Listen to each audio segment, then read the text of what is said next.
After the latest antitrust settlement, buyer's agents are more important than ever.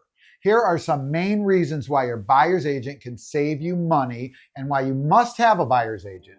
Right now in the United States of America, everyone who wants to view a home has to have a contract signed with a buyer's agent or a listing agent. Now, some people might want to typically go straight to the listing agent, but you're going to be making a big mistake. The same reason why a listing agent's seller would want the listing agent to work with you as the buyer. A dedicated buyer's agent protects your interests better than a listing agent does. Why is that? When you sign an exclusive with a buyer's agent, that agent has a fiduciary duty to keep all your information confidential from the listing broker or the listing agent, so that your deal you're making, you're trying to get the best price on the house. And guess what? The listing agent, and rightfully so, is trying to get his seller the best price on her house. So you want to have somebody that's only looking out for you. I say it all the time. There is no way you can serve two masters. I can't, in my heart, get the best price for my seller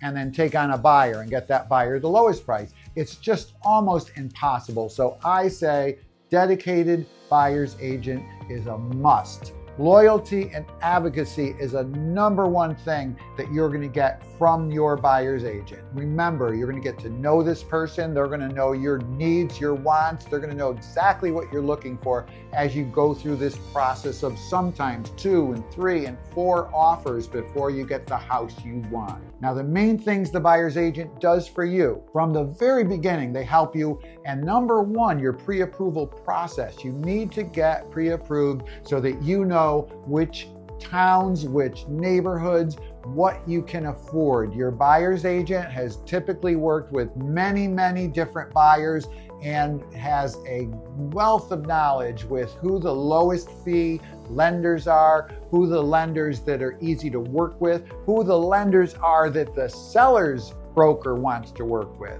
And if you have a good buyer's agent on your team, you're going to get introduced to some of these top people, and you're going to make that approval process go much smoother. This is going to save you money before you even start your search. Now, you're going to be able to negotiate that buyer's fee with your buyer's agent, and it's typically the 2 to 2.5% fee that a buyer's agent is going to ask for. And don't be afraid to sign up on the dotted line at that 2.5% number. That's the high side. But typically, a buyer's agent, since antitrust settlement, cannot collect any more money that's on the contract. And your buyer's agent can negotiate and make a deal with you to go after the seller and the seller's brokerage to pay that fee. Many times, all of it. We're seeing right now, and we're in fall of 24, we're seeing that most sellers are still offering the full commission to the buyer's agent. So even though you have to be contracted with a buyer's, with your agent, your good agent is getting that fee taken off by the seller. So you don't have to worry about it. Believe me, it's gonna only help you, and it helps your agent, because now if you say to your agent, I only want to pay you 1%, well then he can't seek the 2.5% that the seller was willing to pay, which puts much less money in his pocket. And you'll see at the end of the day, these agents work their butt off to get you in a home. The next thing the buyer's agent is going to help you with is your home search. And they're going to know typically the different neighborhoods, the different area school systems, the restaurants, and so on and so forth. So if you're working with that, and make sure your buyer's agent's a local guy or woman, and they're going to help you find just the right house. They're going to make sure that you're not going down rabbit holes in neighborhoods that you just can't afford, or maybe the neighborhood doesn't have the amenities that you want, whether it's the parks or the nightlife, or it really depends on what your needs are. So they're going to make sure that you don't make a poor decision. They're going to be able to give you the statistics to make sure you're not going to overpay. That's very important when it comes to home shopping these days. We are really at the higher top of the market time in 2024. So you're going to want to make sure that you're not putting in offers that are going to put you underwater in the event of a real estate slowdown.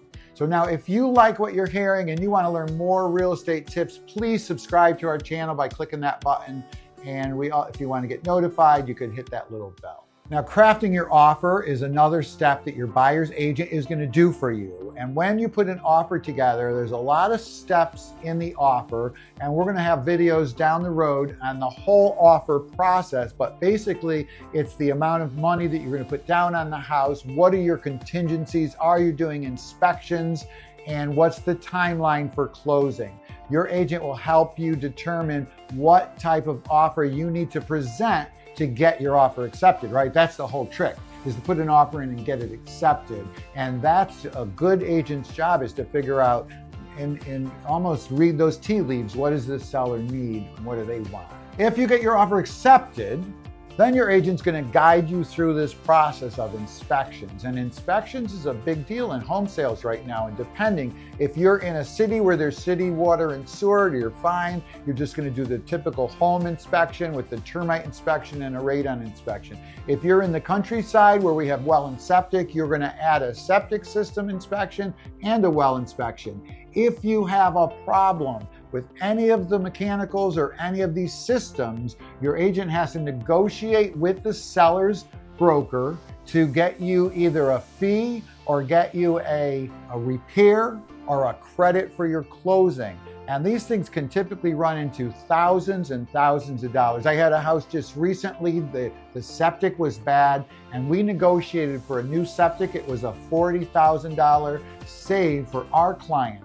Now, let's say you're all set, you had your inspections, you negotiated some repairs, and you're ready to go. You have somebody literally holding your hand through the whole process. So the buyer's agent really simplifies the process, protects you from deal-breaking issues that may arise, and is your advocate.